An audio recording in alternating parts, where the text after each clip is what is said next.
हाँ, अब हमने भूमिका कल पूरी कर ली थी, तो हाँ आज हम प्रथम समोल्लास शुरू कर रहे हैं। तो भूमिका का जो सारांश है वो आप सब जान ही गए हैं, और जो एक दो नए हैं वो भी जान लें कि उसमें ऋषि दयानंद जी का, आकाश जी आप बड़े ध्यान से सुनना, आपने पढ़ा तो है सत्यार्थ प्रकाश, अब हम उसको विस्तृत रूप में समझने का प्रयास करेंगे, है? तो अब ऋषि दयानंद जी ने ये जो पुस्तक लिखी वो सत्य असत्य को जानने के लिए लिखी, और उन्होंने बार बार लिखा है कि मेरा कोई किसी का दिल दुखाने का कोई भी प्रयोजन नहीं है। इस भी मतांतर में जो जो ठीक ठीक चीजें हैं उसको हम ले लें, और जो गलत है उसी को ही मैंने प्रदर्शित किया है। तो खंडन नहीं, कि उनको ही बताया लोगों के सामने कि ये चीज गलत है, इसका ये सिद्धांत गलत है, जिससे कि हम ठीक रास्ते पर चल सके। और जो नहीं भी चलने वाले, तो भी हमें ये मतलब नहीं है कि हम दूसरे से विरोध करें, लड़ाई झगड़ा करें। तो हमें जिस जिस चीज में एक समानता है उसको मानते हुए, सामंजस्य रखते हुए आगे बढ़ते चले जाएं। और हर एक को अपना दिमाग खुला रखना चाहिए। अगर हमें पता चल गया कि ये हम आप जो मान रहे हैं ये गलत है, ये सत्य नहीं है, तो उसको छोड़ते हुए फिर आगे सत्य को ग्रहण करें, तो ये तो मनुष्यता है। तो ये तभी हमारी उन्नति हो सकेगी। और दूसरी बात जो लास्ट में उन्होंने यही कही कि जब ये नहीं है कि मैं बलवान हूँ, अब एक राजा है जैसे, तो राजा अगर पौराणिक है या गलत विचारों को मानता है, वो हम पर थोप दे, तो वो मनुष्यता नहीं होगी। मतलब कि कोई भी व्यक्ति जो, वो तो पशुता है कि जो बलवान है वो निर्बलों को दबाकर, उसको मारकर मारता है या उसको दबा देता है, उसको कष्ट देकर अपनी स्वार्थ की पूर्ति करता है, वो ठीक रास्ता नहीं है। तो हमें भी ये ऐसा तो कुछ भी नहीं करना है कि मैं बलवान हूं तो दूसरे को हम दबा दें। दूसरा अपनी मर्जी से मानता है तो ठीक है, नहीं मानता तो उस पर छोड़ दे। पर हम उसको सलाह दे सकते हैं, तर्क पूर्वक युक्ति पूर्वक समझा सकते हैं। और कोई माने ना माने, हमें तो इस ठीक रास्ते पर चलना ही है। सत्य को ग्रहण करने और असत्य को छोड़ने में सर्वदा उद्यत रहना चाहिए, यही उनका कहना है ऋषि दयानंद जी का मुख्य रूप से। वो बस हमें एक वेदों के आधार पर सत्य मार्ग उन्होंने हमें बता दिया। लोग बहुत भटक रहे थे, ये ठीक है कि वो ठीक है, क्या माने क्या ना माने। अब भी बहुत सारे लोग ऐसे कहते हैं, पर कोई दिमाग से सोचता नहीं है। तो इस सत्यार्थ प्रकाश में उन्होंने इन्हीं चीजों को खोल कर लिखा है कि हमें सच्चाई का और जो झूठ है उसका हमें पता चल जाए। तो उसी दृष्टि से भी हम पढ़ रहे हैं, हमारा कोई और उद्देश्य नहीं है। हम भी रास्ता, ठीक रास्ता ग्रहण करना चाहते हैं, उसका हमें पता चले, और जो गलत है उसको छोड़ते जाएं। इस दृष्टि से हम इसको पढ़ रहे हैं। हाँ जी। पहला सत्यार्थ प्रकाश का पहला समोल्लास मंत्र। पहले सबसे पहले मंत्र से शुरू किया ऋषि दयानंद जी ने। आप पढ़ेंगे मंत्र या मंत्र में पढ़ो? नीलम जी। हाँ जी माता जी। हाँ, मंत्र पढ़ लेंगे, मैं पढ़ू मंत्र? हाँ जी पढ़ लेती हूँ मैं। और ये ओ, बहुत प्रसिद्ध मंत्र है, आप सब जानते हैं इस मंत्र को। ओम। ओम बोल। शन्नो मित्रः शं वरुणः शन्नो भवत्वर्यमा शन्न इन्द्रो बृहस्पति शन्नो विष्णु गुरुक्रमा। आगे वाला ही पढ़ना है। हाँ जी, हाँ जी, पूरा जो लिखा है। नमो ब्राह्मणे नम ब्राह्मण है, ब्राह्मण है नहीं, ब्राह्मण है। नमो ब्रह्मणे नमस्ते वायो त्वमेव प्रत्यक्षं ब्रह्मासि त्वामेव प्रत्यक्षं ब्रह्मा वदिष्यामि ऋतं वदिष्यामि सत्यं वदिष्यामि तन्मां वस्तु तद्वक्तारमवतु अवतु माम् अवतु वक्तारम्। ओम शांति शांति शांति। अर्थ पढ़ो माता जी। हाँ अभी पढ़ते हैं लगभग ठीक है। बीच में कुछ शब्द है, आप ब्रह्म और ब्रह्मा में अंतर नहीं कर पा रहे। ब्रह्मा ब्रह्म शब्द पहले भी ब्रह्म, नमस्ते ब्रह्म, नमो ब्रह्मणे है, ब्रह्माणे नहीं है। और आगे भी प्रत्यक्षम ब्रह्म वदिष्यामि, ब्रह्मा नहीं, ब्रह्मा अलग है, ब्रह्म। प्रत्यक्षम ब्रह्मा बोले हैं, प्रत्यक्षम ब्रह्मा ही बोले हैं। ये ब्रह्म है ना? हाँ जी ब्रह्म है, ब्रह्मा नहीं। ठीक। और वदिष्यामि में थोड़ा सा ह्रस्व है, छोटा वदिष्यामि नहीं, वदिष्यामि। बाकी ठीक पढ़ा है आपने, काफी ठीक पढ़ा है। तो अब इस मंत्र का अर्थ करते हैं क्या? अभी ये अर्थ नहीं है, अर्थ इसका बाद में आएगा, पहले ओम का ही सिर्फ अर्थ लिखा है। चलो करो। ओम, यह ओमकार शब्द परमेश्वर का सर्वोत्तम नाम है, क्योंकि इसमें जो अ, उ और मा तीन अक्षर मिलकर एक ओम समुदाय हुआ है। इस एक नाम से परमेश्वर के बहुत नाम आते हैं, जैसे आकार से विराट, अग्नि और विश्वादि, उकार से हिरण्यगर्भ, वायु और तेजस आदि, मकार से ईश्वर, आदित्य और प्राज्ञ आदि नामों का वाचक और ग्राहक है। उसका ऐसा ही वेद आदि सत्य शास्त्रों में स्पष्ट व्याख्यान किया है कि प्रकरणानुकूल ये सब नाम परमेश्वर ही के हैं। हाँ जी, प्रश्न। एक मिनट, अब ये तो समझने वाला है ना पूरा इसमें। तो ओमकार आपको पता है, हम भी अभी भी हमने शुरुआत की, ओम से शुरुआत की।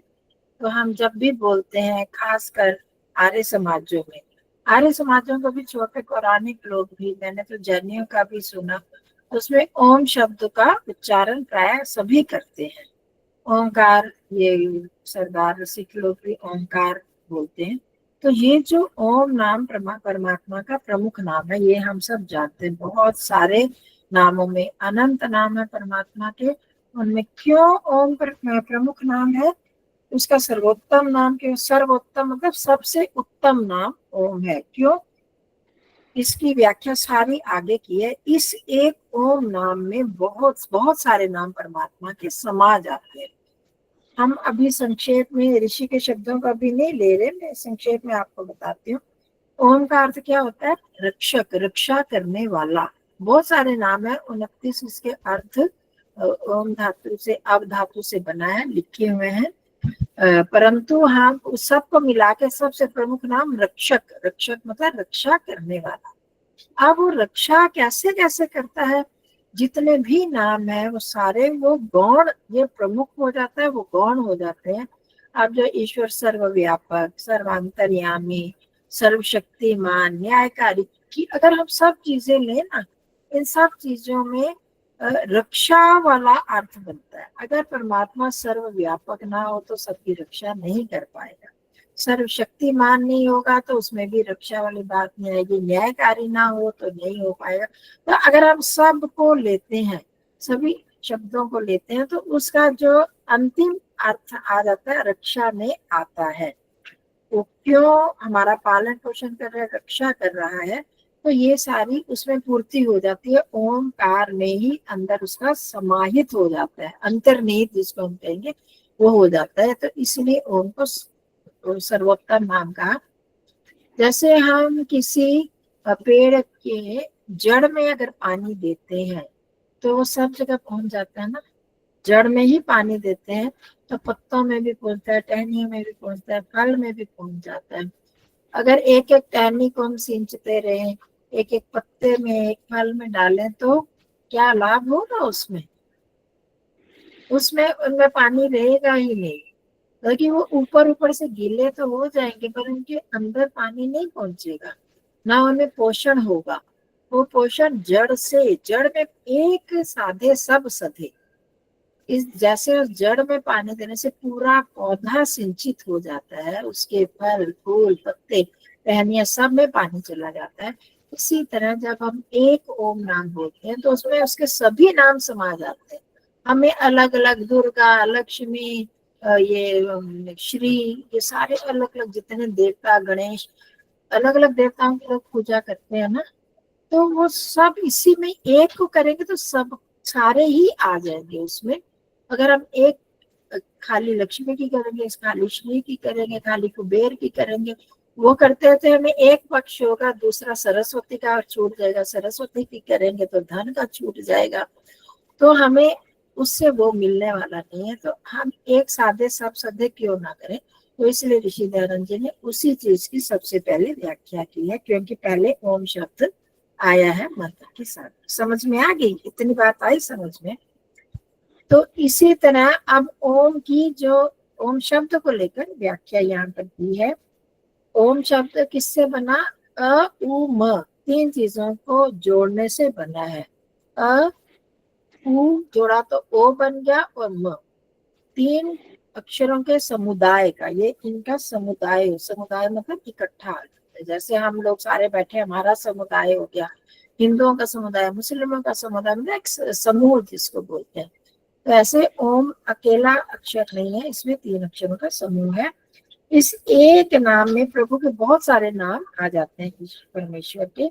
तो जैसे अब कुछ उदाहरण दे, अकार से, अ से पहले अ हुआ ना, अब इसमें अकार, उकार, मकार, इस तरह के शब्द आते रहेंगे।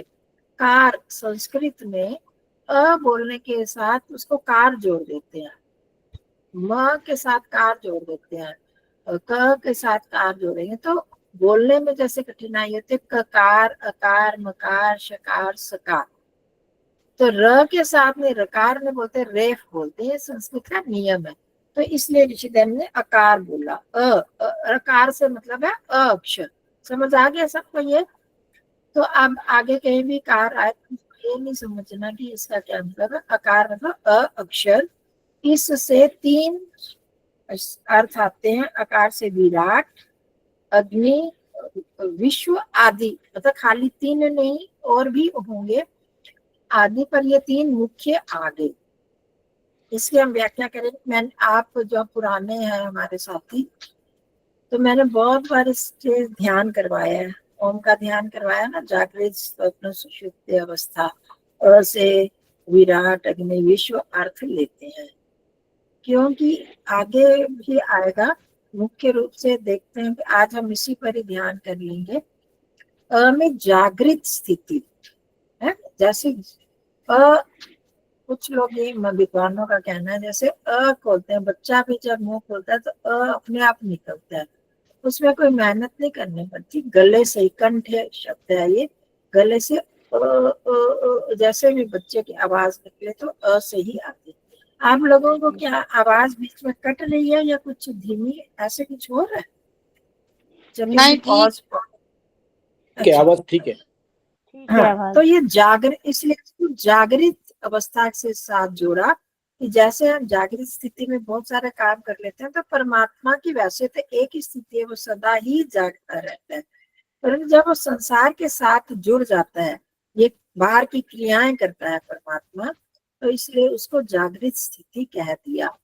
मतलब अब ये जो अर्थ किए वो भी उसी के साथ जोड़कर ही किए। आगे जब हम पढ़ेंगे तो विराट मतलब सारे संसार को विशेष रूप से प्रकाशित करने वाला, अग्नि जो स्वयं प्रकाश स्वरूप है, सबको प्रकट करने वाला, प्रकाशित करने वाला, विश्व जो सारे विश्व है। इस तरह से इसके अर्थ किए हैं, आगे हम पढ़ेंगे वो अर्थ। तो अब ये जो अर्थ है जागृत से संबंधित है। ये मांडुक्य उपनिषद में आप जब देखेंगे, विश्व तो शायद नहीं है, वहां विराट और अग्नि शब्द आते हैं। तो इसलिए अकार से ये तीन अर्थ लिए गए हैं, विराट, अग्नि और विश्व। और आदि से और भी बहुत सारे, जो जो संसार का पालन करने वाला, सारे संसार में व्यापक है, ये अर्थ हम इससे ले सकते हैं।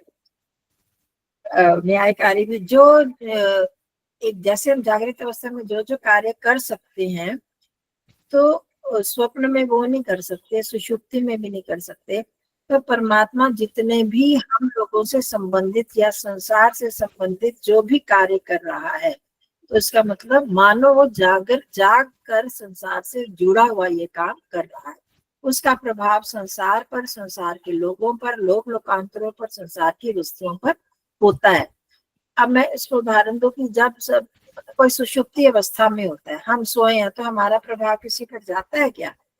हम स्वप्न में होते हैं तो अपने अंदर ही मन के साथ जुड़े रहते हैं, स्वप्न अवस्था में सोते, तो उस समय हम दूसरे से तो जुड़े नहीं होते ना, सुषुप्ति में भी दूसरे से नहीं जुड़े होते। समझ में आ रही है ये बात? इसी तरह यहाँ एक दृष्टांत सा लेकर परमात्मा को भी जागृत अवस्था के साथ जोड़ दिया कि जो काम जागृत अवस्था में होते हैं तो वो अ से जोड़ दिए, विराट संसार को प्रकाशित, जो संसार को प्रकाशित कर रहे हैं तो जागृत अवस्था में तो कर पाएगा। अब ये सूर्य चमक रहा है, हम सब अपने अपने कार्य कर रहे हैं, पृथ्वी घूम रही है, चंद्रमा सूर्य से प्रकाश ले रहा है, और ग्रह नक्षत्र लोक लोकांतर सब जीव जंतु अपने अपने कार्य कर रहे हैं। तो अब परमात्मा इनमें क्या कर रहा है? सबके कर्मों को फल दे रहा है, सब जीवों को उनके कर्मों के अनुसार जन्म दे रहा है। ये सब एक तरह से प्रकाशित करने वाला है, जो स्वयं प्रकाश स्वरूप। अब एक व्यक्ति, हम जो आत्माएं हैं, आत्माएं सुषुप्त अवस्था में होती है या मृत्यु के बाद भी सूक्ष्म शरीर के साथ होती है, आत्मा, आत्मा के साथ सूक्ष्म शरीर कह लो, तो वो होता तो प्रकट तो नहीं होता ना। अब जब वो परमात्मा जन्म दे देता है उसको किसी शरीर में, आत्मा को जोड़ देता है, तो वो क्या हो गया? वो उसका प्रकटीकरण हो गया, आत्मा को प्रकट करने वाला हो गया। तो ये प्रकाशित करना इसको कहेंगे। सत्व रज तम, जैसे हमने पहले किया, उससे सारे संसार को बना दिया, महतत्व पंच महाभूतों तक आते आते लोक लोकांतर हम सारी सृष्टि बनाई, तो सबको प्रकाशित कर रहे हैं। उसके अंदर वो प्रकाश है, ज्ञान है, सबको वो वैसे वैसे संस्कार देके वैसा वैसे हर जीव जंतु में वैसे वैसे ज्ञान प्रदान करके उनके संस्कारों को उबार कर उनका जीवन चला रहा है। तो ये कार्य जागृत अवस्था के समान है, तो इसलिए उसको विद्वान ने जोड़ दिया जागृत स्थिति के साथ, जैसे आकार का संबंध उससे है और इससे ये उसके गुण प्रकट होते हैं, विराट अग्नि विश्व। ठीक है। अब दूसरा जो है उकार, उकार से हिरण्यगर्भ, तेजस और वायु, वायु और तेजस आदि। जैसे हिरण्य गर्भ, गर्भ को आप समझते हो, बच्चा जब तक पैदा नहीं होता तो गर्भ के अंदर रहता है, तो संसार जब तक पैदा नहीं हुआ तो मानव परमात्मा के गर्भ में, परमात्मा को कोई शरीर नहीं है, कोई गर्भाशय नहीं है जिसमें रहेगा, परमात्मा के अंदर ही समाया हुआ है। इसलिए जितने भी सूर्य आदि लोग प्रकाशित होने वाले लोक लोकांतर हैं, वो सब उसके गर्भ, मानो उसके गर्भ के अंदर ही स्थित है। इसलिए अभी वो प्रकट नहीं हुआ। अब कोई भी स्थिति आप देखते हैं संसार में, ये उत्पत्ति की जो प्रक्रिया है, जन्म की प्रक्रिया, वो भी तो इसी तरह ही होती है ना। एक क्रिया हुई, वो स्पष्ट रूप से नहीं होती, उसके बाद जो जीव है शरीर के रूप में अंदर ही अंदर गर्भ में वो बढ़ता रहता है, फिर बाहर जन्म लेकर जब बाहर शरीर के साथ प्रकट होता है, उसको हम जन्म कह देते हैं। तो वो उसकी जागृति हम कहेंगे, उसके अंदर कहेंगे कि अंदर गर्भ में तो वो सोया जैसा ही है। तो इसी तरह परमात्मा हिरण्य गर्भ, जब तक ये सृष्टि पूरी बनी नहीं, हमने पढ़ा था सत्व रजतम से तत्व बना, अहंकार बना, पंचतन मात्राएं, इंद्रियां, ये वो, फिर पंच महाभूत बने, फिर पंच महाभूतों से ये सारा संसार प्रकट हुआ।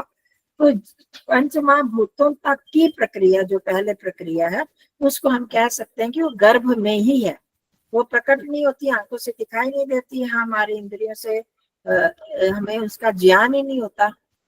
समझ में आ रही है बात? पंच महाभूतों तक की जो क्रिया है वो हमारे ज्ञान संज्ञान में तो आती नहीं, हम जानते नहीं उसको, उसके बाद के संसार को हम जानते हैं। तो इसलिए इसको हम गर्भ के रूप में कह सकते हैं कि ये सारी चीजें जो उस परमात्मा के गर्भ में है, ये इसमें प्रकाशित होने वाले लोक लोकांतर इत्यादि है, वो सारे जीव जंतु सारे उसके गर्भ में ही है सारा संसार, इसलिए वो हिरण्य गर्भ कहलाया। आगे ऋषि दयानंद इन सब के अर्थ करेंगे। और वायु बहुत बलवान, सबसे जो बलवान चीज है वायु का, बलवान अर्थ में ये वाह गति गंधन है अर्थ में, उसमें गति भी खूब है और गंधन शब्द होने से जो परमात्मा है अत्यधिक बलवान होने से उसका नाम वायु है। अब इतना बलवान है, उसने सबको धारण करके रखा। बाहर प्रकट होने से पहले मानो सब उसके अंदर ही धारण किए हुए थे, और तेजस रूप उसमें अंदर इतना तेज मतलब प्रभाव उसका, उसकी शक्ति है कि उसमें सब ये संसार ब्रह्मांड समाया हुआ था। ठीक है, इस तरह से हम इसका ले सकते हैं। जैसे स्वप्न में जो हम इसकी उपमा ऐसे दे सकते हैं कि जैसे कोई एक इंजीनियर है, तो वो क्या करता है कि मकान कोई भी बनने से पहले उसका जैसे नक्शा तैयार होता है, तो वो स्वप्न रूप में हो गया ना। इसी तरह परमात्मा को खैर ऐसे सोचने की जरूरत नहीं होती, परंतु जैसे वो प्रसुप्त सी स्थिति में होता है, ये बन के ऐसे आएगा, ऐसे होगा, ऐसे बनेगा। हम नक्शा जब देखते हैं कि ऐसे बनेगा मकान, ये घर यहाँ पर रहेगा, यहाँ बेडरूम में रहेगा, यहाँ रसोई रहेगी, ये रहेगा, वो रहेगा। तो ऐसे जैसे वो नक्शा के रूप में आता है, ऐसे ही सृष्टि की उत्पत्ति से पहले मानव और परमात्मा के अंदर स्वप्न रूप में उसके नक्शे योजना के रूप में उसके अंदर समाया हुआ था सारा संसार। ये उसका पुकार रूप है, जो प्रकट रूप भी नहीं है और सुषुप्त रूप भी नहीं है। और फिर उसके बाद मकार जो है, उससे भी सूक्ष्म अवस्था, जो परमात्मा अभी संसार से जुड़ा नहीं, मतलब प्रलय अवस्था को हम क्या, सुषुप्ति अवस्था, जो कि प्रलय की बात की, अभी उस संसार को बनाना है, अभी जैसे चिंतन में हो रहा है, तो उसमें ईश्वर, आदित्य और प्राज्य आदि नामों से का वाचक है। ये जो मकार जो है, ईश्वर मतलब सबका स्वामी। हमें पिछले दिनों वो किया था प्रलय अवस्था की, हमने 4-5 बार ध्यान किया प्रलय अवस्था के आधार पर। तो हम वहां पर करते थे ना कि मैं आत्मा, जब आत्मा ने देखा कि हाँ कुछ भी नहीं, मैं बिल्कुल अकेला, वो जो परमात्मा है वो ही मेरा आश्रय है। अब वो उस परमात्मा ने ही सत्वरजतम जो जड़ वस्तुएं थी, उन जड़ वस्तुओं से संसार की सारी उत्पत्ति कर दी। अब उनका स्वामी वही हुआ ना। अब सत्वरजतम को तो कुछ पता नहीं, वो कुछ कर नहीं सकते। आत्माएं सुषुप्ति में पड़ी है, वो कुछ कर नहीं सकती। अब इनका उपयोग कैसे करना है वो वही जानता है, इसलिए वो ईश्वर है। मतलब उस स्थिति में अभी उत्पत्ति नहीं हुई, संसार प्रकट नहीं हुआ, तो परमात्मा इन सब का स्वामी होकर प्रकृति को किस रूप में प्रकट करना है, उसको महतत्व, अहंकार, तन्मात्राएं, इंद्रिया और भी पंच महाभूत और लोक लोकांतरों के रूप में प्रकट कर दिया, और आत्माओं को फिर उनके कर्मों के अनुसार फल दे दिया। तो सबका स्वामी वही हुआ ना। अगर वो ना होता तो ना प्रकृति इस रूप में प्रकट होती, संसार के रूप में बनती, ना ही हम आत्माएं इन शरीरों के रूप में आते, संसार ही नहीं चलता। तो वो ही जानता है, वही सब करता है, इसलिए वो सबका स्वामी है, ईश्वर है। आदित्य मतलब एक ही है, वो अखंड है, वो अपने आप अखंड है, एक है वो। वो करने वाला नहीं, वो नहीं इन रूपों में बदलने वाला। ये प्रकृति बदली है रूपों में, आत्माएं विभिन्न शरीरों में आई है, परंतु वो परमात्मा अपने आप में अखंड है और प्राज्य प्रकृष्ट ज्ञान से युक्त है। उसको सारा ज्ञान, और तो कोई जानता नहीं। उसका ज्ञान उस समय भी जब वो सुषुप्ति अवस्था में है, तो भी उसका ज्ञान उसमें स्थिर है, और अनंत ज्ञान है उसके भीतर। वो ज्ञान से शून्य कभी भी परमात्मा नहीं होता। तभी तो वो सृष्टि की रचना कर पाता है, तभी तो वो जानता है ये सारा संसार, ये जो जड़ चीजें क्या है, सत्वरज प्रकृति है क्या, इसका क्या क्या उपयोग लिया जा सकता है। आत्माएं हैं तो आत्माओं को क्या रूप दिया जा सकता है, इनकी उन्नति कैसी होती है, वो सब जानता है। उसके अंदर ये प्राच्य रूप जो है उसका प्रकृष्ट ज्ञान से युक्त है। इन नामों को ये संक्षेप में इन्होंने ऋषि दयानंद जी ने 3 ओम के ये 3 अक्षर बता, 3 अक्षरों के ये नाम हम ग्रहण करते हैं इनसे। तो जैसे ये 3 अर्थ बता दिए, तो इसी तरह और नाम भी लिए जा सकते हैं, ओम के द्वारा ग्रहण किए जा सकते हैं। ये ओम की महिमा बता रहे। तो उसका ऐसा ही मतलब वेद आदि शास्त्रों में भी उसकी ऐसे व्याख्या की हुई है। और यहाँ पर ये जो शब्द आएंगे विराट, अग्नि, विश्व, इनका हमने प्रकरण के अनुसार ये सब परमेश्वर के नाम है। आगे हम उसकी व्याख्या करेंगे, जानेंगे आगे। ऋषि दयानंद जी ने भी प्रश्न के रूप में इसको बताया है। कि क्योंकि ये जो विराट शब्द है, अग्नि है, विश्व है, आप पता ये और लोग और वस्तुओं के नाम भी हैं। तो अब ऋषि दयानंद जी कह रहे हैं इस मंत्र में जो ओम नाम से हमने ईश्वर के ही ये सारे नाम ग्रहण किए हैं, क्यों परमात्मा के ही क्यों किए हैं, औरों के क्यों नहीं, और वस्तुओं के क्यों नहीं कर सकते? क्योंकि प्रकरण के अनुकूल अब जो मंत्र के साथ ओम जुड़ा है तो इसमें तो ओम परमात्मा को ही मानेंगे ना। वो मित्र है, वरुण है, अनियमा है, बृहस्पति है, ये जो सारे नाम आगे इनकी व्याख्या आएगी। तो ये जो सारे नाम और किसी वस्तु के तो हो नहीं सकते। वैसे उदाहरण के रूप में तो अग्नि है, आग, अग्नि का नाम तो आप जानते हो ना, आग। तो आग में क्या ये सारे गुण हैं? क्या वो मित्र है, वरुण है, बृहस्पति है, उरुक्रम सर्वत्र व्याप्त, ये अग्नि आग में तो ये काम नाम नहीं घट सकते। ठीक है, तो प्रकरण के अनुसार इस चीज को आगे बहुत विस्तार में ऋषि दयानंद ने बताया कि जैसा प्रकरण होता है उसके अनुसार ही अर्थ को लिया जाता है। एक शब्द के बहुत अर्थ होते हैं, अब हम कौन सा अर्थ लें? देखो एक छोटा सा उदाहरण मैं दूं तो बहुत अच्छी चीज आप खा रहे हो, है ना, कोई मजे जो भी आपको अच्छा लगता है कुछ भी खा रहे हो, तो हम कहते हैं ना बड़ा बहुत मजे ले रहे हो ना, मतलब मजा आ रहा है, मजे ले रहे हो, मजे से खा रहे हो। और उसी मजे का हम कहते हैं जब दूसरा आपसे कुछ बदला ले, आप उसे लड़ाई करने जा रहे हो और आपको लगी चोट, तो दूसरा आपको बड़ा कहेगा ना, आया मजा, मजा ले लिया। मजा शब्द वही है, अब दोनों का अर्थ अलग अलग ले रहे हो ना, समझ में आ गया? ये तो हम बहुत प्रयोग करते हैं। एक मजा ले लिया हमने खाने पीने में, आनंद रूप में, सुख के रूप में, और एक मजा लिया मार खाने के रूप में, उसके बदला जो आपको उसका बदला कष्ट मिल गया, तो उसके परंतु वही मजा शब्द दो अलग अलग प्रकरणों में अलग अलग अर्थ दे रहे हैं। स्पष्ट हुआ कि एक ही शब्द का अर्थ अलग अलग प्रकरणों में अलग अलग हो जाता है। तो इसी तरह ये शब्द भी, अगर एक शब्द के बहुत सारे अर्थ हैं तो उनका भी हम प्रकरण के अनुसार अर्थ लगाएंगे। जहाँ पर क्या क्या है वो आगे फिर आएगा, उसके बारे में हम फिर आगे बात करेंगे।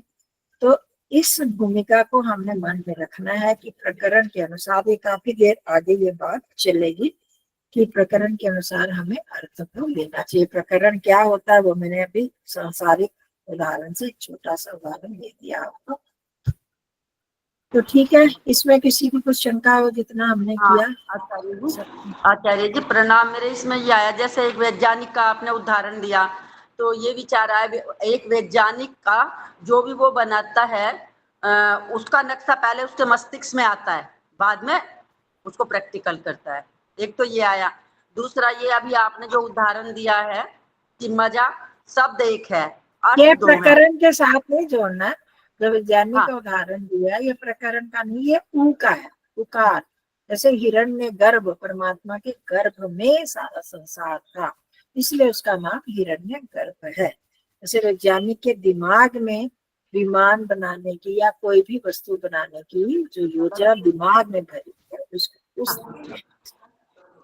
हाँ। दूसरा ये आया आचार्य जी कि जैसे अभी आपने उदाहरण दिया, जैसे हम किसी की मम्मी है, मामी है, बुआ है, मौसी है, वो हाँ है एक नाम हमारे अनिल, ये कहना चाह रही हूँ।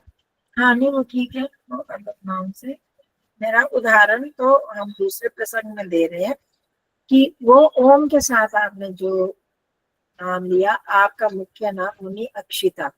मुनि अक्षिता जब हम कहेंगे तो आपके भांजे, भतीजे, पति, पुत्र जो भी बैठे होंगे वो, हाँ मम्मी या माँ है, ये मेरी पत्नी, तो उस एक अक्षिता मुख्य नाम से सारे नाम जान लिए जाते हैं। इसी तरह जब ओम हम नाम लेते हैं तो उसमें ब्रह्मा, विष्णु, महेश, शंकर, गणेश, जो जितने हैं परमात्मा के सभी नाम उसमें आ जाते हैं एक मुख्य नाम लेने से। गणेश नाम लेंगे तो उसमें और नाम नहीं आएंगे, गणों का ईश, गणों का स्वामी ही अर्थ आएगा। सर्वव्यापक लेंगे तो सर्वव्यापक सब जगह व्यापक वाला आएगा, दूसरा गुण नहीं आएगा। तो ओम लेने में सभी कुछ आ जाता है, ये जैसे ये उदाहरण उसमें है। ठीक है जी, तो हम अब ध्यान कब करें? हाँ जी, ये कुछ जो पूछे? हाँ जी, मैंने पूछना था कि ये जो सत्व रज तम की समान अवस्था होती है, ये किस नाम में आएगी? अकार में, उकार में या मकार में आएगी? ये जो ओम नाम ये की। हम देखे और शास्त्रों में उपनिषदों में जैसे वर्णन मिलता है ना, तो वो सुषुप्ति अवस्था मानी गई है मकार वाली, तो उसको हम कह सकते हैं सुषुप्ति अवस्था, प्रलय अवस्था। ठीक है, मकार मकार कह सकते हैं। ठीक है जी, धन्यवाद। उस समय वो कोई भी क्रिया नहीं हो रही, प्रकृति में भी नहीं हो रही, प्रकृति में नहीं हो रही मत मानो परमात्मा भी प्रकृति के साथ कुछ भी क्रिया नहीं कर ऐसे। पर ये सारे दृष्टांत है परमात्मा की वास्तविक स्थिति, ना वो सोता ना जागता, अपने काम तो करता रहता है, हम लोगों के साथ जुड़कर हम उसको ऐसे समझ सकते हैं। तो अब हमने ध्यान